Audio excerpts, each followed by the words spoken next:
it's not too bad, the weather, and they're expecting maybe some rain later in the day, so we'll try and do as much dry running as we can. Surprises aren't totally out of the question when it comes to Formula 1. The thrills and spills of the game make it enticing after all.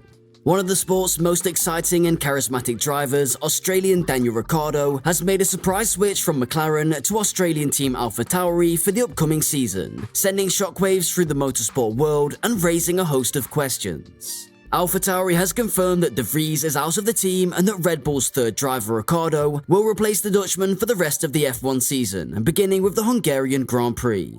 According to the statement from Scuderia Alphatauri, Ricciardo has agreed to join the team on a one-year loan deal from Red Bull Racing. Why did Daniel Ricciardo switch from McLaren to Alphatauri?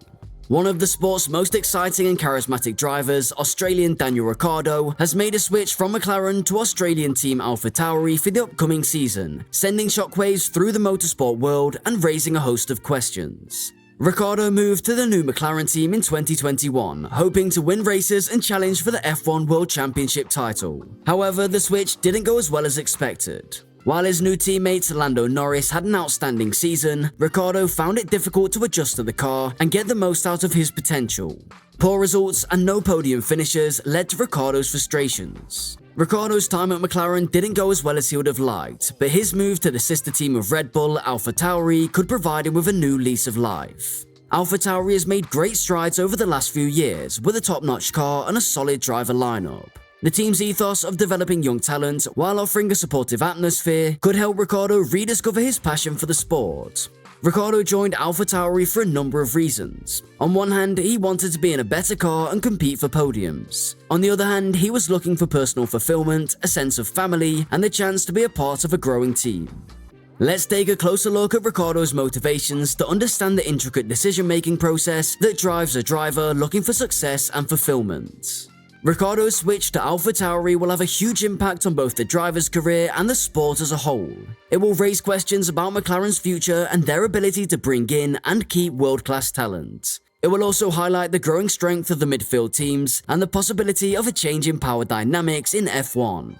Ricciardo could also set the tone of other established players to consider similar moves in the future, opening up new possibilities and creating a more exciting driver market. Ricciardo is embarking on a new chapter in his career with the new team Alphatauri. It's an exciting time for him as he'll be adapting to a new environment, car, and a team of drivers, engineers, and strategists. Ricciardo's time at Alphatauri will require a lot of hard work and dedication, but it's also a great opportunity for him to set himself up for future success at a top-tier team such as Red Bull Racing.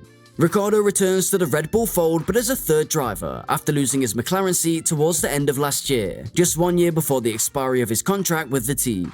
After a difficult period at the Woking outfit, Ricciardo desires to take a break and recharge his batteries, but he has kept himself race ready and completed his first Red Bull RB19 test. With 12 races to go at Alphatauri, Ricciardo has the opportunity to show Red Bull he has rebuilt his form after his departure from the team in 2022, and could potentially challenge Sergio Perez for the vacant Red Bull seat, which is currently held by Verstappen, according to team boss Christian Horner.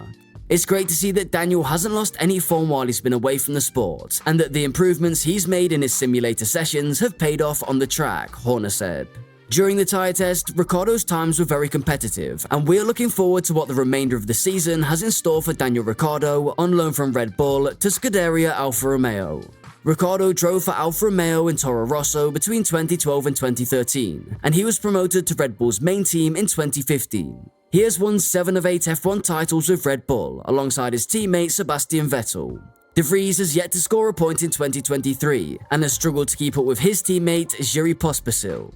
Alfa Romeo's new AT04 has not been a success this season, leaving the team 10th in the Constructors' Championship with just 2 points after 10 races. Red Bull's patience with Ricciardo was wearing thin, and so was the team's decision to replace him after only 10 races. Alphatauri currently sit in 10th place in the Constructors' Championship, thanks to 2 tenths earned by Yuki Tsunoda. Meanwhile, 7th placed Williams leads the championship by 9 points, with each position accounting for a significant slice of the prize money. Bayer said, "This is exactly what I was talking about to the guys. It's great to be teaching young drivers, but there's a huge gap from F2 to F1. Franz is right when he's saying 3 years, so if you're seeing 2 drivers rolling 3 years, there's an impatience and there's no clear strategy. That's something we want to develop, and we want to make sure we get it right." Bayer added, "And it's not just about points. Take Fernando Alonso, Lance Stroll. You have a world championship driver who helps you out, and they say, look at the setup.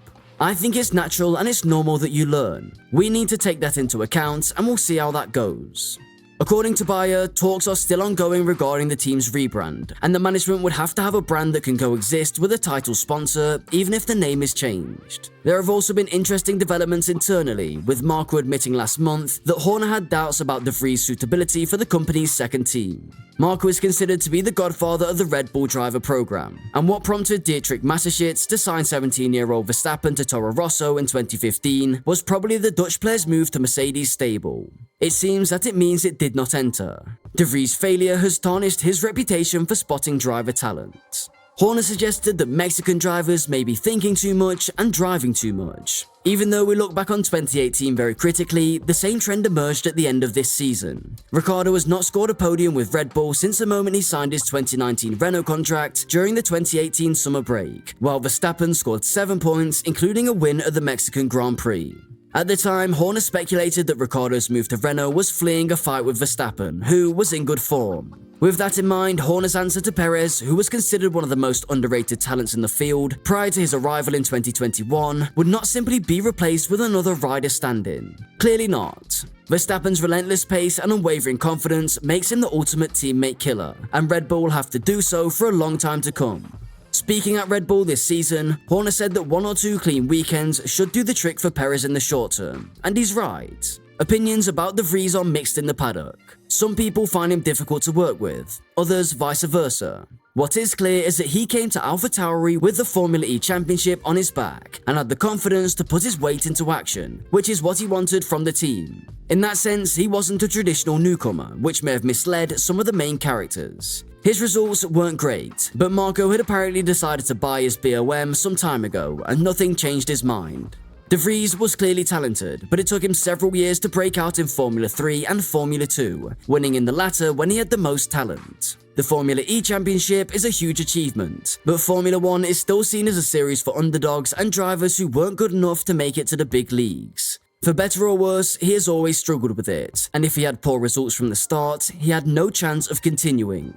Daniel Ricciardo's shock move to Alphatauri shocked the entire F1 community, with fans and pundits speculating eagerly as to the rationale for the decision. As examined in this article, Ricciardo's move represents a paradigm shift in the sport, one that will affect both his career and the wider Formula 1 world. Time will tell if this bold move pays off, but one thing is certain for him. Ricciardo's decision added an electrifying excitement to an already thrilling sport.